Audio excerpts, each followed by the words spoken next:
ಕರ್ನಾಟಕ ಶೋಷಿತ ಸಮುದಾಯಗಳ ಮಹಾ ಒಕ್ಕೂಟ ಕರ್ನಾಟಕ ರಾಜ್ಯ ಹಿಂದುಳಿದ ಜಾತಿಗಳ ಒಕ್ಕೂಟ ವತಿಯಿಂದ ರಾಜಭವನ ಚಲೋ ಹಮ್ಮಿಕೊಳ್ಳಲಾಗಿದೆ ಎಂದು ಗುರುನಾಥ್ ಪೂಜಾರಿ ತಿಳಿಸಿದ್ದಾರೆ.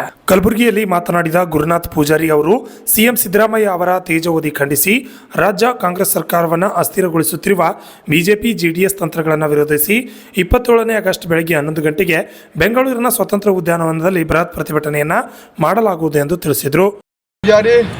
ಕಲಬುರಗಿ ಜಿಲ್ಲಾ ಕರ್ನಾಟಕ ಪ್ರದೇಶ ಕುರುಬಕೋಟೆ ಸಂಘದ ಜಿಲ್ಲಾಧ್ಯಕ್ಷ, ನನ್ನ ಜೊತೆಗೆ ಉಪಾಧ್ಯಕ್ಷರಾಗಿರುವಂಥ ತಿಪ್ಪಣ್ಣ ರಾವುತ್ ಸಾವ್ಕಾರವರಿದ್ದಾರೆ, ಶಿವಲಿಂಗಪ್ಪ ಒಗ್ಗಿಯವರಿದ್ದಾರೆ, ನಮ್ಮ ವಕೀಲರಾಗಿರುವಂಥ ನಾಗೇಂದ್ರಪ್ಪ ಪೂಜಾರಿ ಅವರಿದ್ದಾರೆ, ನಮ್ಮ ರಾಜ್ಯ ನಿರ್ದೇಶಕರಾಗಿರುವಂಥ ಭಗವಂತನಗೌಡ ಪಾಟೀಲ್ ಅಂಕಲ್ಗಿಯವರು ನಮ್ಮ ಜೊತೆಗಿದ್ದಾರೆ.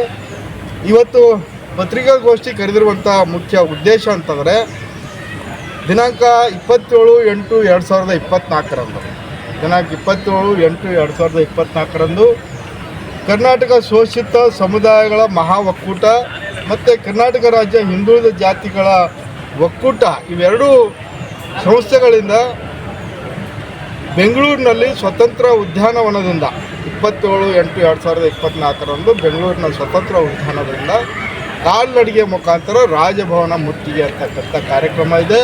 ಆ ಕಾರ್ಯಕ್ರಮಕ್ಕೆ ಏನದಂದ್ರೆ ಕಲಬುರಗಿ ಜಿಲ್ಲೆಯ ಸಮಸ್ತ ಕುರುಬ ಜನಾಂಗ, ಶೋಷಿತ ಸಮುದಾಯ, ಹಿಂದುಳಿದ ಜಾತಿ, ಅಲ್ಪಸಂಖ್ಯಾತರು ಎಲ್ಲ ಜನಾಂಗಗಳ ಬೆಂಬಲ ಇವತ್ತಿನ ದಿವಸ ಆ ಹೋರಾಟಕ್ಕೆ ನಾವು ಕೊಟ್ಟಿದ್ದೇವೆ ಅಂತಕ್ಕಂಥ ಮಾತನ್ನು ಹೇಳಕ್ಕೆ ಬಂದಿದ್ದೇವೆ. ಮತ್ತು ಸುಮಾರು ಒಂದು 5,000 ಜನ ಕಲಬುರಗಿಯಿಂದ ಎಲ್ಲ ಹಿಂದುಳಿದ ಜಾತಿಗಳು, ಶೋಷಿತ ಸಮುದಾಯಗಳು, ಅಲ್ಪಸಂಖ್ಯಾತರು ಸೇರಿ ಆ ಬೃಹತ್ ಪ್ರತಿಭಟನೆಯನ್ನು ಯಶಸ್ವಿ ಮಾಡ್ತಾ ಇದ್ದೇವೆ. ಈ ಒಂದು ಪ್ರತಿಭಟನೆಯ ಮುಖಾಂತರ ರಾಜ್ಯಪಾಲರಿಗೆ ಎಚ್ಚರಿಕೆಯನ್ನು ಕೊಡ್ತಾ ಇದ್ದೇವೆ. ರಾಜ್ಯಪಾಲರೇ, ನೀವೇನು ನೋಟಿಸ್ ಕೊಟ್ಟಿದ್ರಿ, ಏನು ಮುಖ್ಯಮಂತ್ರಿಗಳಿಗೆ ನೋಟಿಸ್ ಕೊಟ್ಟಿದ್ರಿ, 400 ಪುಟಗಳ ನೋಟಿಸನ್ನು 4 ಗಂಟೆದಲ್ಲಿ ಉತ್ತರ ಕೊಡ್ರಿ ಅಂತಕ್ಕಂಥ ನೋಟಿಸ್ ಕೊಟ್ಟಿದ್ರಿ. ಆ ನೋಟಿಸ್ ಕೂಡಲೇ ವಾಪಸ್ ತಗೋಬೇಕು.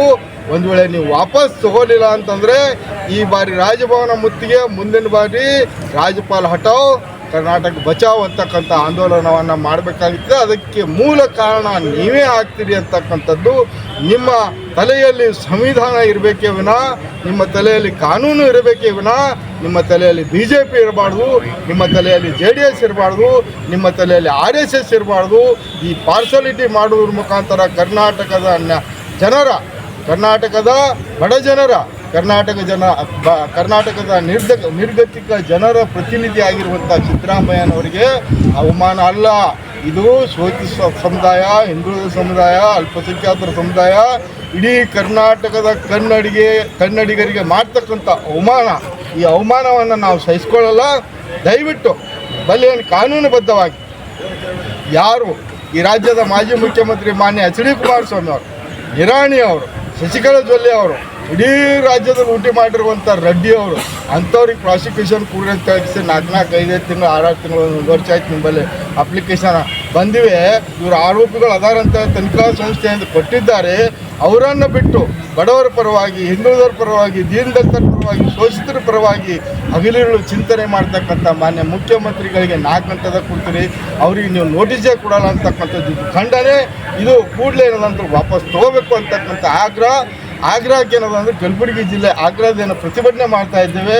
ಬೆಂಗಳೂರಿನಲ್ಲಿ ಪ್ರತಿಭಟನೆ ಮಾಡ್ತಾ ಇದ್ದಾರೆ. ಅದಕ್ಕೆ ಕಲಬುರಗಿ ಜಿಲ್ಲೆಯ ಸಮಸ್ತ ಜನರು ಅದಕ್ಕೆ ಬೆಂಬಲವಾಗಿ ನಿಲ್ತೇವೆ ಅಂತಕ್ಕಂಥ ಮಾತನ್ನು.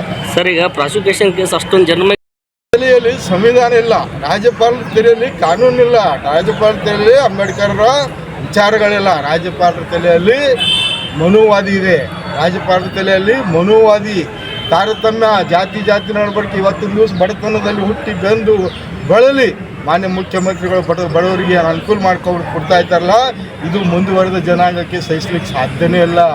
5 ಗ್ಯಾರಂಟಿ ಕೊಡುವುದ್ರ ಮುಖಾಂತರ ಕರ್ನಾಟಕ ಜನ ನೆಮ್ಮದಿಯಾಗಿ ಮಲ್ಕೋತಾ ಇದ್ದಾರೆ. ಅದು ಮನುವಾದಿಗಳಿಗೆ ಸಾಧ್ಯ ಇಲ್ಲ. ಮನುವಾದಿಗಳ ಕುತಂತ್ರಿ, BJPಗಳ ಕುತಂತ್ರಿ, ಅದರಾಗ JDSನವ್ರ ಕುತಂತ್ರಿ, ಇವರು 3 ಮಂದಿ ಕೂಡಿಕಿಸಿ ರಾಜ್ಯಪಾಲರು ತಲೆ ತುಂಬ್ತಾ ಇದ್ದಾರೆ. ಅದಕ್ಕೆ ಅವ್ರು ದೂರಿಟ್ಟು ಸಂವಿಧಾನ ಪ್ರಕಾರ ಕಾರ್ಯ ಮಾಡ್ರಿ ಅಂತಕ್ಕಂಥ ಆಗ್ರಹ ರಾಜ್ಯಪಾಲರಿಗೆ ಮಾಡಿ. ಗುರುನಾಥ್ ಪೂಜಾರಿ, ಕಲಬುರಗಿ ಜಿಲ್ಲಾ. Bureau report, RJ32 Kannada news, Kalaburagi.